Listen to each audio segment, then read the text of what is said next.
Magandang hapon, Pilipinas, 4:29 ayon sa Philippine Standard Time. Kasama niyo si Harry Bayona para sa Panahon TV Express. Mga kababayan, dahil itong low pressure area na ating binabantayan ay nandyan na nga po sa may Puerto Princesa City sa Palawan, mahalagang malaman, maaapektuhan nga bang Metro Manila at iba pang bahagi ng ating bansa? Magiging maulan nga ba? Silipin po natin yan sa pamamagitan ng Project NOAA ng DOST. Ayon nga po rito sa ating chances of rain at ayon sa ating color scale na nandyan po sa aking gawing kanan, kapag naglalaro po sa pagitan ng colors orange to red, ibig sabihin po mataas ang tsansa na uulanin tayo o 70 to 100% chance of rain sa ating mararanasan.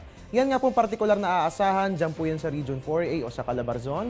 Ganon din yan na sa Region 10 sa Northern Mindanao, partikular po yan sa Cagayan de Oro City at sa Region 13, partikular po yan sa Surigao del Sur. At the rest po na nakikita nyo mga kababayan, yung colors sky blue to green, ibig sabihin po niya makararanas din ng mga pag-ulan. So bitbitin po natin ang ating mga payong nang sa gayon, makaiwas tayo na mabasa ng mga pagbuhos ng ulan. Para mas maliwanagan hindi sa ating Project NOAA, pwedeng i-access yan sa ating website na www.panahon.tv. At magbabalik po ang ating ulat panahon makalipas ng isang paalala. Teng, ang package. Ma'am, sabi ng Air 21 on the road na. Ano, Teng? Ang package. Ma'am, sabi ng Air 21 na receive na. Okay, very good. Basta padala, sagot ka ng Air 21. May real-time delivery updates via text para worry-free ka. Teng, ang package, napadala mo na? Yes, ma'am, sa Air 21. Sa Air 21, sagot ko, padala mo. At para naman sa mga kababayan nating merong karinderya, mahalagang malaman kung paano pananatilihin ang kalinisan nito nang sa gayon ay magiging happy at healthy ang ating mga customers. Panoorin po natin yan sa Laging Handa. Dagsa ang mga kainan sa tabi ng mga eskwelahan. Kaya paalala namin sa mga may-ari ng mga karinderya at kainan, dapat isaalang-alang natin ang kalusugan ng ating mga customer.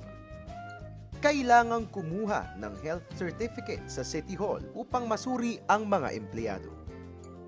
Dapat ding dumalo ang mga may-ari sa Food Safety Seminar ng Department of Health para makakuha ng sanitary certificate. Siguraduhing may sapat na imbak ng tubig upang mapanatili ang kalinisan ng kainan. Para naman hindi magapangan ng ipis, daga at iba pang mga insekto ang mga pagkain, dapat may safe at secure itong mga lalagyan. Tandaang mapapanatili natin ang kalusugan ng ating mga suki kung ating papairalin ay ang kalinisan.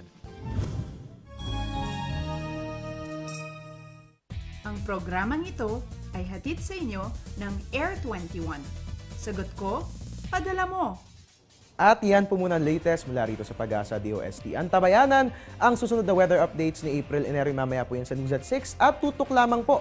Dito lang yan sa Panahon TV Express. Kung sa walang pinipiling panahon, ang pagbibigay impormasyon. At your service ang inyong weatherman, Harry Bayona. Magandang hapon.